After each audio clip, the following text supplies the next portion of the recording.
Thank you for joining me today. I have been asked by a friend to make 2 roll pillows out of this crushed velvet. I know I've done roll pillows before, but I'll be doing these slightly differently, and they've got to be quite narrow. I used this fabric a couple of years ago to make the seat cushions of a couple of chairs and also the tops and footstools. So let's get on with it. Now she wants these to be about 24 inches long, so I'm going to run that along the end here and then cut up here at 25. It should give me enough extra fabric to smush down into the roll pillow. You don't want the insert to be the right size, you want it to be a little bit bigger so it pushes into all the corners. I'm just going to cut that up there for a little way. Because I'm doing 2, it doesn't have to be exact. I'm just going to cut at least 25 inches up in a straight line. Make sure that's on the end there. Let's have a think. If I cut them to a 7-inch diameter goes around 3 times and a bit. So 3 7s are 21. I'm going to make it at least 25 to start off with in length. So that's going to take me a little minute to cut through. I've just folded over a piece of fabric so that I can cut the ends out. I'm going to cut them 3 3/4 radius because that will give me 7.5 inch circle for the end. I want it a little bit bigger than the finished article. I'm going to be making these close to 6 inches deep. I will cut an extra one at 7 inches so that I can use it as a template for the end of the roll pillows. Because the velvet is a little bit slippery, I don't want to have misshapen ends. That should do that. And then I'll just cut this on round. It doesn't take too long to do. This is actually quite simple. I'm going to cut 3 more out at this size and then 1 at the size I want to be done in the blue velvet. I have measured up 25 inches along the outside edge here so that I have at least some idea of where to finish. And I'm just going to sew straight round, pulling the top into the bottom as I go. So here's my pin for 25 inches and I don't need to make it that long. I'll take this out and I'll work out what I need. Roll those 2 pieces together. So I've got a potential seam here like that. It goes round. And I'm going to clip here so I know where I am. I know that I had made that 25 inches because I figured 3 times round. So 25 minus 2.5, so I need to make it 22.5 inches long on the other side. I'm going to take my cut from here to my 22.5 inches on this side, like that, fold it in half, pull this down because it's twisting otherwise, and I'm going to just cut all the way along that fold to the other side. Then I can carry on cutting out this one for the 25 across and 22.5 up for the second one. Down the side here I'm going to put my seam in, forward and back at the top end, and then most of the way down to the other side like this. I'm going to hold both ends of this together so I can't stretch one against the other. I'm going to reverse there, and then starting at the other end I'm going to forward and reverse like I did at the top end and go down about 2 inches and reverse.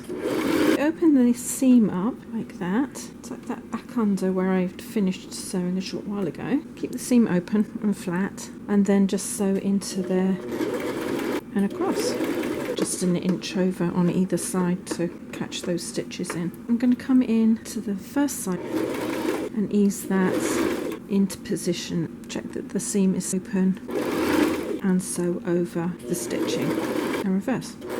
So I'm going to put the second side in like this. I've got the seam open like that, and I'm just going to sew straight round, pulling the top into the bottom as I go.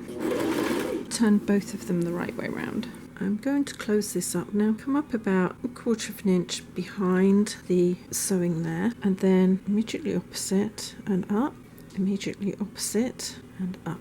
That's to get started. I'm going to pull this up tight so that I don't have to pin everything. And I'm going to come in and up there, across and out. Now these stitches are between 1/8 and 1/4 inch. In there and out and then opposite. This forms a ladder stitch, and just pull that. I'm going to make my way all the way to the other side. It's a nice easy stitch. Just remember which side you come out of. Set the stitches separately so that you don't have too much of a gap, and then pull it tight and then move along. When you've made your way across, you need to cast off, which is just 2 or 3 over stitches in the same place so the thread can't pull out. And then I usually take it a bit further down and cut it so that there's too much of a thread to pull out. I did cut my piping on the bias. It's 1.5 inches wide. I cut it on the bias so there'll be a little bit of give as I go round the ends of the cushion. Fold that over, pop that under there, put that into the fold, keep the raw edges together, and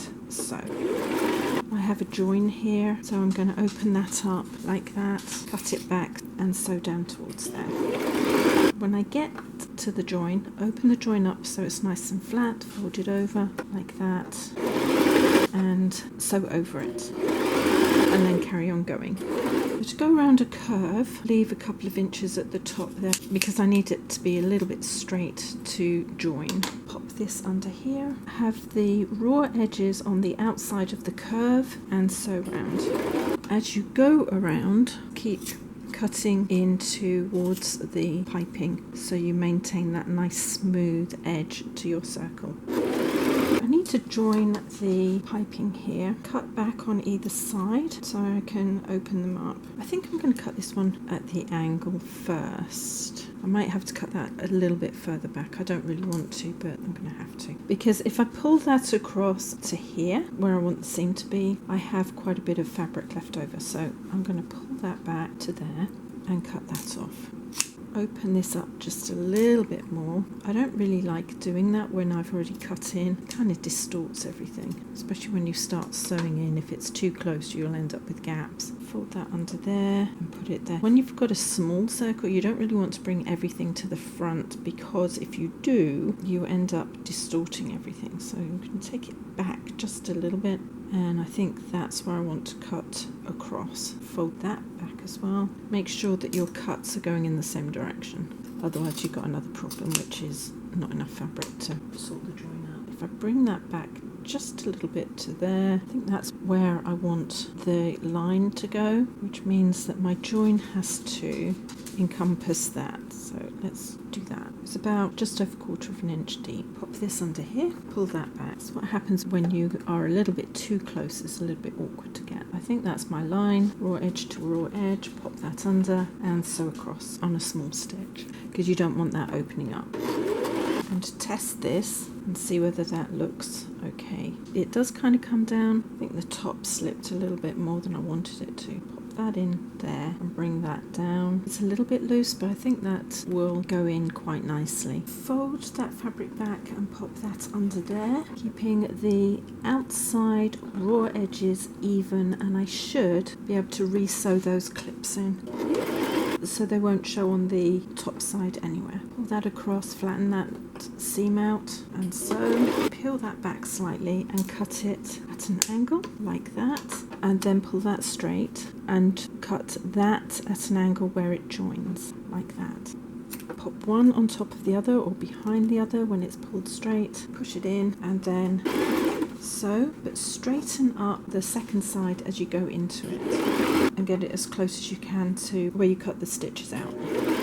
I've popped that back under a little ways back, make a few more. Any threads pull through if you can, saves you having to cut them later. Then sew into place, keeping the raw edges together.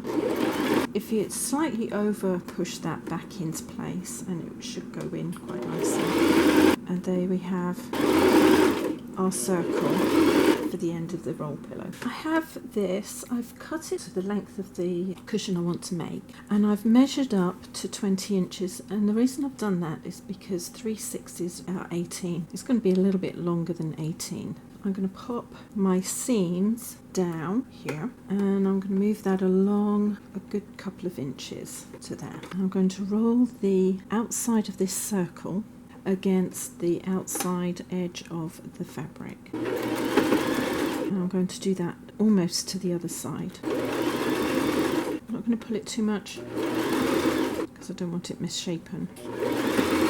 And I've cut this back to about 1/2 inch, so although it's right on the edge, I should get that covered by the seam. I'm stopping a little way away because I need to bring this in and work out where my seam allowance is. I think what I'm going to do is I'm just going to add another inch from here out on both sides. Line that up there and cut. And here's my inch mark here. I want it a little bit longer. Line that one up there and cut. All I'm going to do is fold the fabric along those cut lines and cut straight across. That will make a nice straight cut. I'm going to pull that in to here. I've got to work out where the seam for that goes in. Push that together, there, pinch it and measure across. I'm going to allow 3/4 of an inch. Pop this under here, line it up. It's just over 3/4 of an inch, I think, to that mark. Forward and back. The raw edges together there, on down. And I think I want to make that a length of 2 3/4 inches, so a little bit further down and back, so reverse and forward. I am not going to put in the back of here just yet because I want to be able to open this and be able to maneuver it. If anything, I'm going to take another inch out on this side so that I can maneuver this a little bit better when I'm putting the zip in. Opening that up there, I'm going to put my zip across about 1/2 inch up and my piece of fabric across as well, like that. I'm going to sew across in a straight line to the other side. Needle down, foot up and twist into place. I'm going to measure out my seam allowance, pop that down with the teeth running along the side of the fold there and sew towards my measurement. Realign, remeasure, pop that down and sew towards the measurement. I'm going to do that most of the way across the length of this zip. I'm not going to go all the way because I need to close the other end. You'll find it easier putting the zip in this way than to seal both ends and then put it in, because we really don't have very much space to play with the amount of fabric that's in this roll pillow. If it was bigger diameter, then you've got the space to play with it, but because it's so small, it gets a little bit awkward. And I wouldn't go much smaller than a 6-inch diameter because it gets really fiddly.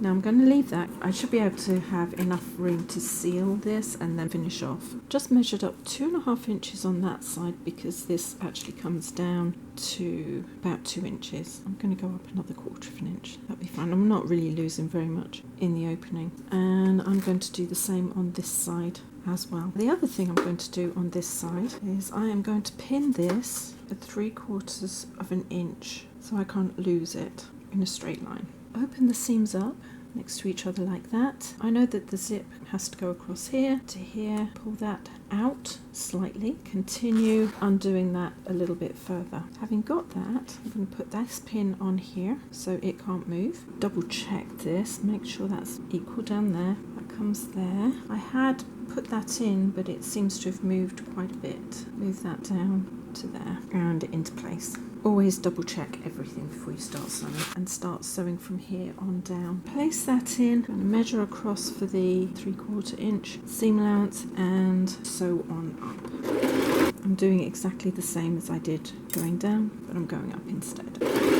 Pull the top out and ease it into the top. Go over where you started, across, and then down a few stitches on the other side to hold everything in place.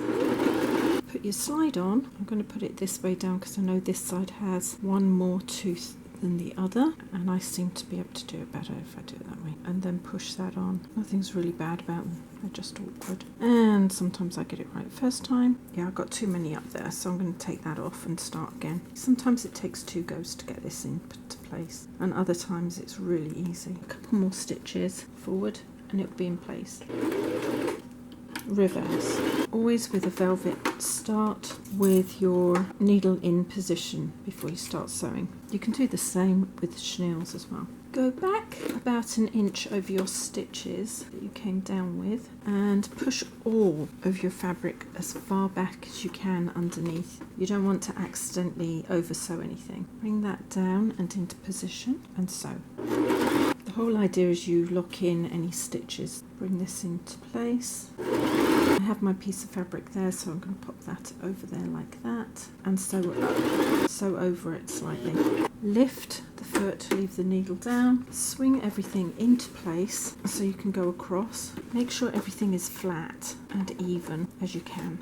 And so I'm going to reverse over this. Sometimes it breaks the needle, sometimes it doesn't.